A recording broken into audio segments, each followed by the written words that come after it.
राज ठाकरेंचा पुत्र अमित ठाकरे विधानसभेच्या रिंगणात उतरण्याची शक्यता आहे। अमित ठाकरे भांडूपमधून विधानसभा निवडणूक लढवणार असल्याची सूत्रांची माहिती आहे।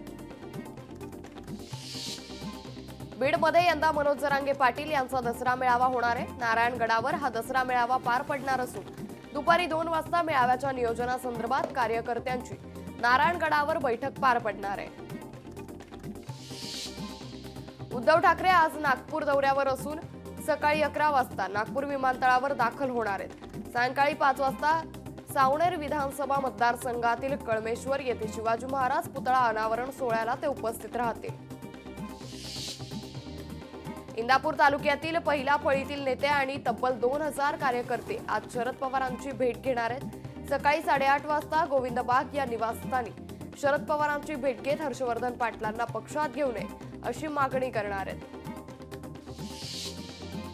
सोलापूर जिल्ह्यातील अकलूज येथे महाविकास आघाडीचा मेळावा पार पडणार आहे। यावेळी माजी मुख्यमंत्री सुशीलकुमार शिंदेंचा 84वा वाढदिवसानिमित्त सत्कार सोहळाही होणार आहे। मेळाव्याला शरद पवारांसह महाविकास आघाडीचे ज्येष्ठ नेते उपस्थित राहतील।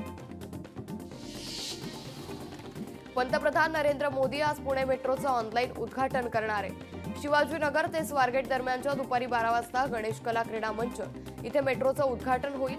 मुख्यमंत्री एकनाथ शिंदे आणि दोन्ही उपमुख्यमंत्री या कार्यक्रमाला उपस्थित राहतील।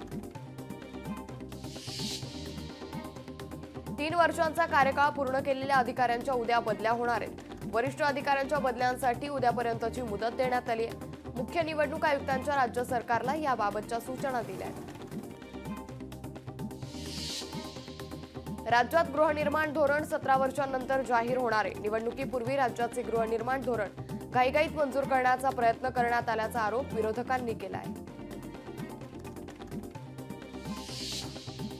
वैद्यकीय पदव्युत्तर अभ्यासक्रमाच्या प्रवेशासाठीच्या नोंदणीचं वेळापत्रक जाहीर करण्यात आले। राज्य कोट्याअंतर्गत प्रवेश घेणाऱ्या विद्यार्थ्यांना 2 ऑक्टोबर पर्यंत ऑनलाईन नोंदणी अर्ज भरता येईल। ठाणे, नवी मुंबई, वसई, विरार परिसरातील खासगी प्रकल्पातील घर म्हाडाकडून उपलब्ध होणार आहे। यामुळे आता परवडणाऱ्या दरात सोडतीशिवाय घर घेण्याची संधी म्हाडाकडून उपलब्ध करून देण्यात येणार आहे। वैमानिक आणि केबिन कर्मचाऱ्यांना येणाऱ्या ताणाचं मोजमाप करण्यासाठी एअर इंडियानं एक नवीन व्यवस्था निर्माण केल्याची माहिती आहे। कर्मचाऱ्यांना येणाऱ्या ताणाची तपासणी आणि नंतर त्यांच्या कामाचं नियोजन सुद्धा कंपनीद्वारे करण्यात येईल। राज ठाकरे नागपूर दक्षिण पश्चिम मध्ये मनसे नेते तुषार गिरे यांना फडणवीसांविरोधात उमेदवारीची शक्यता आहे। नवरात्रोत्सवात राज ठाकरे नागपूरची उमेदवारी जाहीर करणार अशी माहिती मनसे नेते राजू उंबरकर यांनी दिली आहे। मुंबई विमानतळावर मगरींच्या तस्करी प्रकरणी बँकॉकहून आलेल्या 2 प्रवाशांना अटक करण्यात आली आहे। एका बॉक्समध्ये 5 छोट्या मगरी ठेवल्या होत्या। त्यांची तस्करी पाहून अधिकारी देखील चक्रावून गेले। सीमा शुल्क विभागानं ही कारवाई केली आहे। मालेगावातील गिरणा धरण 100% भरलंय। पाण्याच्या पातळीत वाढ होत असल्यानं धरणाचे दरवाजे 30 सेंटीमीटरनं उघडण्यात आले। त्यातून 2476 क्युसेक वेगानं पाण्याचा विसर्ग नदीपात्रात सुरू असून नदीकाठच्या गावांना सतर्कतेचा इशारा देण्यात आलाय।